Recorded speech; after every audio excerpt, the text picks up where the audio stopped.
नमस्कार दोस्तों, आज हम शुरू करते हैं पाठ नंबर 12, सबका प्रिय तिरंगा।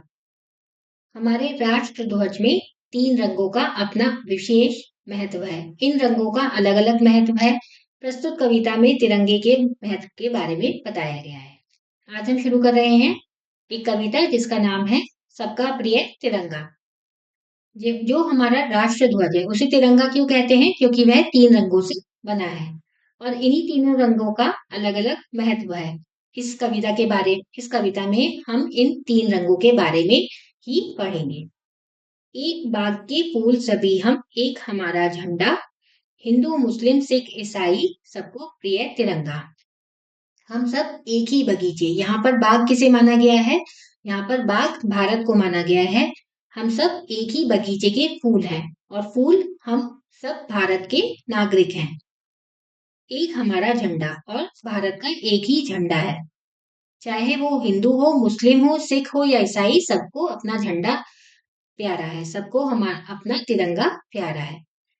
नभ से ऊंचा मान हमारा, लहर लहर लहराए।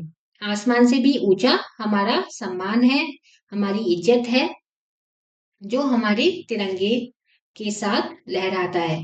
तिरंगा जैसे हमारा लहराता है वो दर्शाता है कि हम लोग सब यहाँ पर अपने मान सम्मान के साथ रहते हैं। हम भारत में मान सम्मान के साथ रहते हैं। अंतर मन की मीनारों पर यह झंडा फहराए।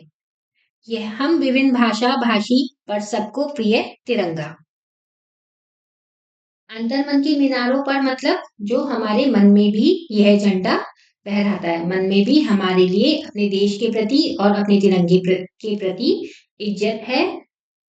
हम विभिन्न भाषा भाषी मतलब हम लोग सब भारत के जितने भी नागरिक हैं वो सब अलग अलग भाषा बोलते हैं, अलग अलग उनकी वेशभूषा है, अलग अलग उनका खान पान है, फिर भी सबको तिरंगा प्यारा है।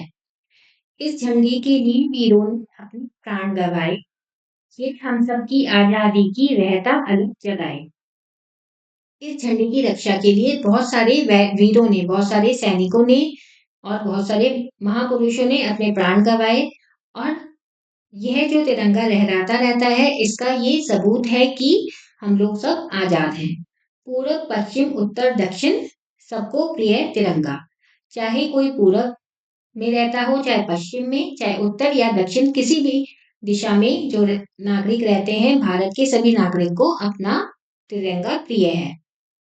तन मन धन सब अर्पण करके हम रखे ध्वज का नाम। हम अपना तन मन धन सब कुछ अर्पण मतलब दान कर देंगे, समर्पण कर देंगे, जिससे कि हम अपने तिरंगे की इज्जत रख सके, उसका मान रख सके। ध्वज मतलब झंडा। जब तक ऊंचा झंडा अपना अपने देश की शान, हमारे देश की शान, हमारे देश की इज्जत किसी में है जब तक हमारा झंडा ऊंचा रहे और लहराता रहे। विज्ञान जवान और किसान सबको प्रिय तिरंगा। चाहे वो विज्ञान हो या जवान हो या फिर किसान, सबको तिरंगा प्रिय है। शब्दार्थ: प्रिय मतलब प्यारा, अंतर्मन मन की भीतरी चेतना, प्राण मतलब जान, अर्पण दान या समर्पण, नभ गगन, मीनारों दीवारों, वीर योद्धा, ध्वज तिरंगा। अभ्यास: शब्दों का उच्चारण कीजिए।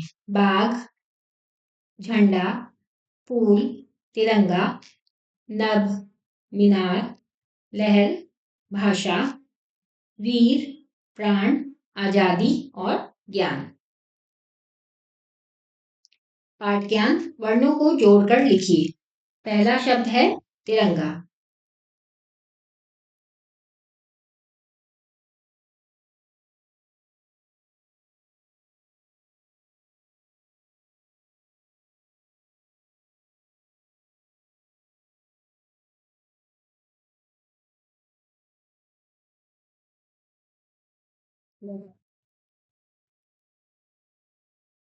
मीनार, मीनार मतलब ऊंची बिल्डिंग, ऊंची इमारत, उसको हम कहते हैं मीनार।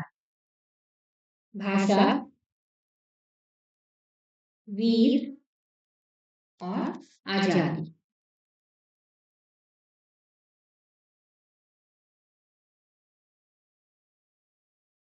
प्रश्न 2, सोचिए और लिखिए। तिरंगा किस किस को प्रिय है? यहाँ पर कविता में जितने भी लोगों की बात की गई है उन सबके बारे में हमें लिखना है। जैसे तिरंगा हिंदू, मुस्लिम, सिख, ईसाई सभी को प्रिय है।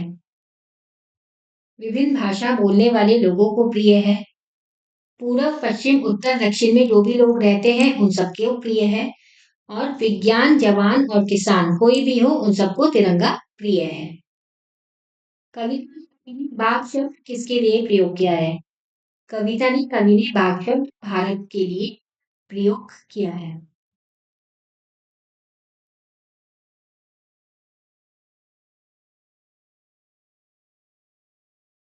वीरों ने तिरंगे के लिए क्या किया? वीरों ने तिरंगे के लिए, तिरंगे की रक्षा के लिए अपने प्राण न्यौछावर कर दिए, अपने प्राणों का त्याग दिया।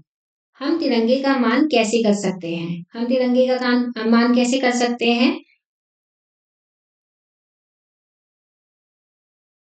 हम तिरंगे का मान यहाँ पर हम दो तरीके से इस प्रश्न का उत्तर दे सकते हैं। पहला, आप तिरंगे का मान कैसे करेंगे? तिरंगा हमेशा सम्मान पूर्वक स्थान पर रखना चाहिए। वह हमेशा ऊंचा और सीधा फहराना चाहिए।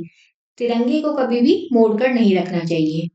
और दूसरा आप प्रश्न लिख सकते हैं। दूसरा आप इस प्रश्न का उत्तर दे सकते हैं कि तिरंगे के मान के लिए हमें अपने देश की रक्षा के लिए तन, मन और धन से हमेशा समर्पित रहना चाहिए। ये पाठ यहीं पर समाप्त होता है। धन्यवाद।